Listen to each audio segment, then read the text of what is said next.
Más de 300 sacerdotes católicos en el estado de Pensilvania que han sido responsables de abusos sexuales de niños y niñas durante más de 7 décadas. Estaban protegidos por los jerarcas de la Iglesia Católica en varias arquidiócesis del estado de Pensilvania, según lo establece un reporte que ha elaborado un jurado. Esta investigación incluye los casos de 1000 víctimas y se presume, según el diario The Washington Post, que habrían otras miles más. La investigación para sacar a la luz estos hechos ha durado 18 meses, como explica The Washington Post. Los abusos ocurrieron en 6 diócesis de Pensilvania. El fiscal del estado ha revelado en una conferencia de prensa el día de ayer que revisaron 2 millones de documentos de los llamados archivos secretos de la Iglesia Católica, Roger. La descripción del reporte de 1.400 páginas que ha sido presentada por el fiscal tiene algunas descripciones que son desgarradoras, porque no encuentro otro calificativo. En una de ellas se relata el caso de un niño de 7 años que luego de haber sido violado por un sacerdote tuvo que confesarse ante el mismo sacerdote que abusó sexualmente de él. En otra parte del informe hay el caso de otro niño de entre 13 y 15 años que habría sido violado innumerables veces. Y él terminó convirtiéndose adicto a pastillas para reducir el dolor que le causaban las violaciones. Luego murió víctima de una sobredosis. Sacerdotes habrían estado detrás de estos abusos durante 7 décadas y la pregunta que muchos se hacen es ¿por qué es que la Iglesia Católica en las arquidiócesis de Pensilvania, como ha ocurrido también en la de Boston, ocultaron estos casos y se convirtieron en culpables al ocultar los casos de estos sacerdotes que habían cometido estos abusos? ¿Por qué el encubrimiento?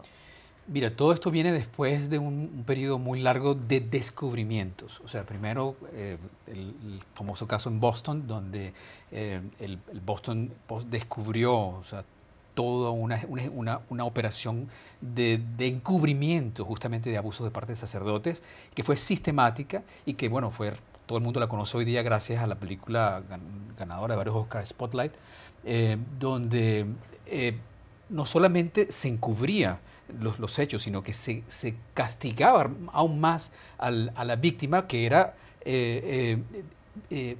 marcada, estigmatizada a lo largo de su vida en su familia, en su grupo social. Lo que está pasando en Pensilvania es similar, una investigación, pero aún mucho más extensa, 70 años. Estamos hablando de casos en los cuales se ha vencido el periodo en el cual los culpables o presuntos culpables pueden ser sancionados, porque hay un estatuto de limitaciones de 30 años para delitos civiles y 50 años para delitos penales. Por tanto, casi todos los que han sido encontrados o vinculados a estos abusos no pueden ser castigados por la justicia.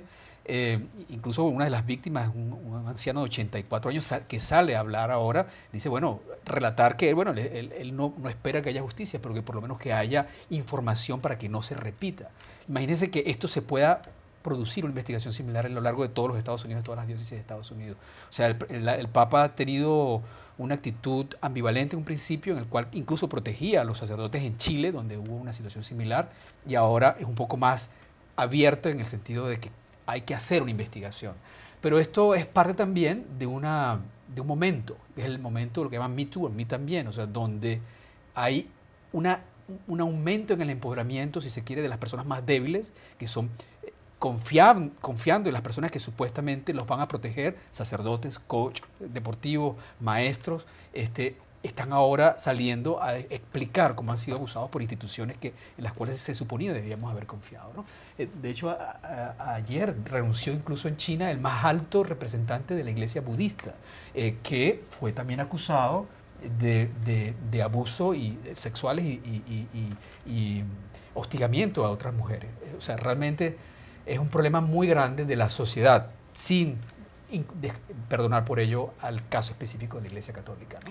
Raquel, justamente Roger apuntaba al hecho de que pese a esta investigación del gran jurado, es muy probable que muy pocos de estos casos sean llevados a la justicia, porque hay unas restricciones en los estatutos legales. Si es que la víctima cumplió más de 30 años y no presentó una denuncia para una demanda civil, eso no prospera. Si es que la víctima tenía más de 50 años y no presentó cargos criminales, esa demanda no prospera.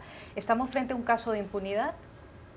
Sí, claro, ciertamente estamos ante un caso de impunidad que viene derivado de la capacidad de un estamento como es la Iglesia, muy poderoso, capaz de ocultar durante décadas una práctica, pues no sé ni cómo calificarla, ¿no? La cuestión es que ahora mismo, aparte de los casos de impunidad, que me imagino que a mucha gente les den una sensación de, pues, de estar desvalidos y desprotegidos, ¿no? Y de no poder reaccionar ante algo así. Me imagino que también existe, como mencionaba Roger, esta sensación de las víctimas de que pueden ahora salir a hablar. No sé qué tanto serán capaces de hacerlo de una forma, digamos, tranquila y calma, porque son casos que siempre son muy difíciles de denunciar. También está upado por el movimiento Me Too, evidentemente, porque la gente ya está perdiendo el miedo a contar este tipo de cosas y son conscientes de que contándolas es como pueden marcar la diferencia para que no se repitan. Pero ayer, a raíz de esto, pues hice una pequeña búsqueda en los archivos de la agencia y solamente en el día de ayer habíamos publicado 30 noticias procedentes de India, Chile, Australia y Estados Unidos en las que aparecía la palabra iglesia y abuso, solamente en un día. Creo que esto es algo sistemático que ocurre dentro de la Iglesia, no estoy diciendo que todos lo hagan, pero evidentemente sí hay un patrón. Y creo que el Vaticano ya tiene que tomar medidas porque esto no va a acabar aquí, van a seguir saliendo casos y casos y casos de gente que a lo mejor incluso puede llegar a ser acusada ante una corte penal y tendrán que hacer frente a este tipo de prácticas tomando medidas serias, ¿no? Es un poco triste que tengamos que ver cómo todas estas personas que incluso han practicado el suicidio, no se viene por parte de un estamento como la Iglesia, que supuestamente predica con unos valores de integridad muy, muy bien afianzados, ¿no? O sea, creo que es el momento de que ya el Vaticano tome medidas al respecto, más allá de lo que se pueda hacer por una cuestión judicial desde la justicia.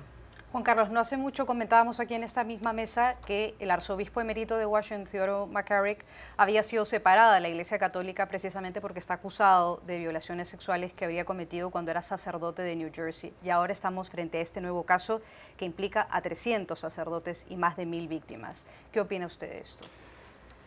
Para quienes todavía nos consideramos, o sea, para quienes nos consideramos católicos, sin duda alguna es una patada en el estómago. Viene a confirmar algo que no es ninguna novedad.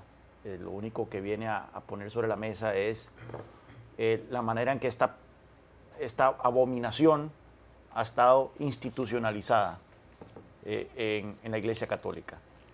No se trata simplemente de algunas manzanas podridas en una institución, una iglesia que reúne a más de 1.000 millones de almas alrededor del mundo, 1.000 millones de personas que se consideran católicas, que son católicas, y que ciertamente es esperable entonces que en una institución milenaria que ocurran situaciones indebidas, pero aquí estamos hablando no de unas pocas manzanas podridas, estamos hablando de que hay algo particular sobre la carrera de ser sacerdote eclesiástica que está trayendo a personas con serias desviaciones, serias enfermedades criminales que incurren en este tipo de actos contra seres inocentes, o sea, estamos hablando, y aprovechándose de la fe, o sea, no puede uno pensar en algo más deplorable que esto. Como bien lo mencionaba Roger, o sea, y lo peor de todo es que las víctimas luego son víctimas de nuevo de ostracismo, de sus propias familias, de la comunidad, al haber sido abusados por personas que siguen manteniendo su posición como líderes espirituales dentro de una comunidad. Por un lado, y esto es nada más, estamos hablando de un estado de Estados Unidos, sabemos que esto se repite a lo largo y ancho de todo el planeta. En países como los latinoamericanos es probable que esta práctica o sea más prevalente y que nunca va a ser tan expuesta como sí lo ha estado siendo en otras latitudes. Aunque vemos que Chile es un país en donde ha habido un movimiento en ese sentido, pero ¿qué se puede esperar de otras naciones en donde tal vez la prensa no es tan acuiciosa con respecto a la Iglesia Católica, o las autoridades se hacen de la vista gorda? Aquí lo que queda por dos frentes. Por un lado es qué se va a hacer desde el punto de vista legal. En este caso particular, al parecer, la gran mayoría de todos estos delitos ya prescribieron, pero es de esperar de que esto sigue ocurriendo a lo largo y ancho de Estados Unidos y a lo largo y ancho del continente, a lo largo y ancho del planeta. Así que ojalá las autoridades sean implacables y no sean disuadidas por el hecho de que estamos ante una institución como la Iglesia Católica a la hora de perseguir estos crímenes. Y lo otro es qué le corresponde al Vaticano como institución, como iglesia. Y aquí, como católico, yo sinceramente no sé, porque aquí no estamos hablando de que esto se tapó a nivel comunal, a nivel de las capillas, diócesis, estamos hablando de que esto llegó hasta el puro Vaticano. O sea, los papas mismos que han estado involucrados en cubrir este tipo de situaciones. Así que yo no sé en ese sentido. Lástima que el Papa Francisco acaba de abolir el infierno, porque yo creo que muchos de estos curas es donde deberían de terminar.